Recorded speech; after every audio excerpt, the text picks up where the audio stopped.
मुरैना भदोई गांव की रहने वाली रेवा इलाहाबाद के एक बड़े व्यापारी का बेटा सरजू के साथ उसका ब्याह हुआ।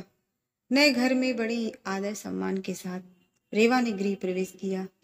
शादी के 2-3 साल काफी मजे और खुशी के साथ निकल गए और जैसे जैसे दिन बीतता गया रेवा अपनी जिम्मेदारियों के बोझ के तले दबती चली गई। रेवा की सास भी रेवा से काफी खुश थी। रेवा बहू अपना घर और संसार सब कुछ अच्छी तरह से संभालने लगी। गर्मी की छुट्टी पड़ गई।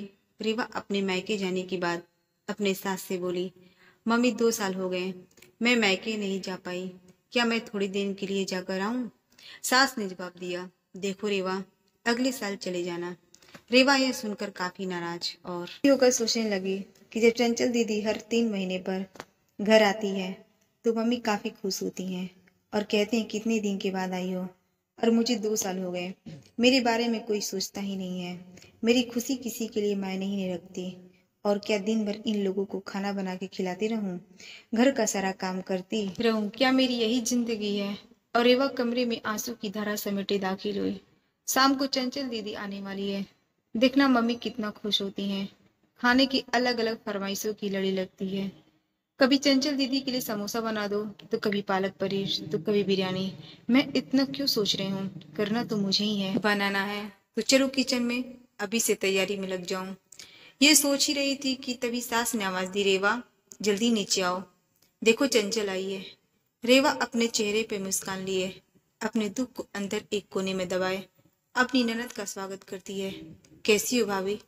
चंचल रेवा से बोली, अच्छी हूँ दीदी। और घर में सब कैसे हैं? अच्छे हैं। अच्छा, हमारे जीजा जी कैसे हैं? चंचल शर्माते हुए कहती है, वो भी भाभी अच्छे हैं। अच्छा दीदी आप बैठो, मैं नाश्ता बना कर लाती हूँ। नहीं नहीं भाभी, कुछ मत बनाओ, मैं अभी घर से नाश्ता करके आई हूँ और भाभी केवल 2-3 घंटे ही रहूंगी क्योंकि सास की तबीयत ठीक नहीं है। आपके जीजा जी उन्हें लखनऊ दिखाने गए हैं। तो वो बोले तुम अकेले यहाँ क्या करोगी, एक काम करो तुम अपने मायके जाकर सबसे मिलकर चली आओ। तो मैंने वही किया, मैं आ गई।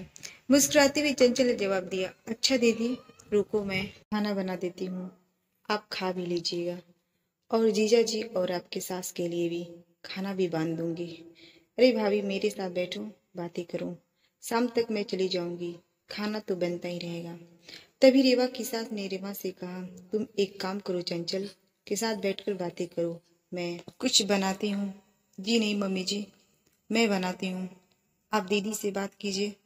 तभी कहा चंचल ने, कोई बात नहीं, आप खाना बनाओ और मैं आपसे बातें करूंगी, थोड़ी मदद भी हो जाएगी, यही ठीक रहेगा। क्यों माँ? रेवा की सास बोली, ये भी सही है। रेवा और चंचल किचन में प्रवेश करती हैं और काफी देर तक हंसी मजाक करते करते खाना भी तैयार हो जाता है। चंचल खाना खाने के बाद शाम को अपने घर चली जाती है। रसोई को समेटकर रात को अपने कमरे में रेवा गई तो सूरज ने कहा कि रेवा तुम काफी थक गई हो, आराम कर लो। हाँ मुझे आराम कहाँ, तुम्हारी माँ तो बस यही चाहती है कि मैं अपने मायके ना जाऊं। चंचल दीदी 1-2 घंटे के लिए आती हैं, लेकिन मिल कर तो जाती हैं, उसमें क्या तुम भी चली जाओ? रेवा, सरजू ने कहा, देखो रेवा दीदी भी कहाँ आ पाती हैं। जब शरद जीजा जी अपनी माँ को लखनऊ डॉक्टर के पास दिखाने ले जाते हैं तभी मिलने आती हैं, तो इसका मतलब है मैं कभी नहीं जा सकती अपने मायके। ऐसा तो मैंने नहीं कहा रेवा। अच्छा तुम शांत रहो, मैं कल माँ से बात करता हूँ, तुम अपने मायके चली जाना, ठीक है? तुम तो रहने दो। गुस्सा करते हुए रेवा सो जाती है। सुबह उठकर रेवा अपने काम में रोज की तरह लग जाती है। दोपहर में शर्मा आंटी रेवा की सास से मिलने आती हैं और काफी देर तक बातें करती रहती हैं। तभी शर्मा आंटी रेवा की सास से पूछती हैं कि चंचल की माँ, ये बताओ कि बहू और बेटी में क्या फर्क समझती हो? रेवा के इस सवाल के जवाब का इंतजार कर रही थी कि मम्मी जी का इस पर क्या जवाब होगा। रेवा की सास मुस्कुराते हुए बोली, बेटी कैसी भी हो पर वह मीठी होती है, बहू नमक की तरह नमकीन होती है। यह सुनते ही रेवा निराश होती है और दिल भी काफी दुखी हो जाता है। शर्मा आंटी चली जाती है। काफी देर तक रेवा यह सोचती है कि मैंने मम्मी के साथ क्या बुरा किया है, मम्मी मेरे बारे में ऐसा क्यों सोचती हैं, और वह अब घर से निराश रहने लगती है। निराश रेवा को देखकर एक दिन रेवा की सास ने पूछा, रेवा यहाँ आओ, तुमसे कुछ किसी ने कहा है क्या, या सरजू ने कुछ बोला है क्या? कुछ नहीं मम्मी जी। रेवा की आवाज में दर्द था। रेवा की सास ने अपने पास बिठाकर पूछा, नहीं तुम बताओ रेवा, क्या हुआ है? रेवा की आंखों में आंसू भर आए और रेवा ने सास को सारी बात बता दी कि शर्मा आंटी से आप बेटी और बहू में फर्क बता रहे थे। ओह, तो ये सुनकर तुम नाराज हो? बस इतनी सी बात है। अरे रेवा, मैंने कहा बेटी मीठी होती है, वह चाहे कितनी भी गलती करे, उसकी गलती नजर ही नहीं आती है।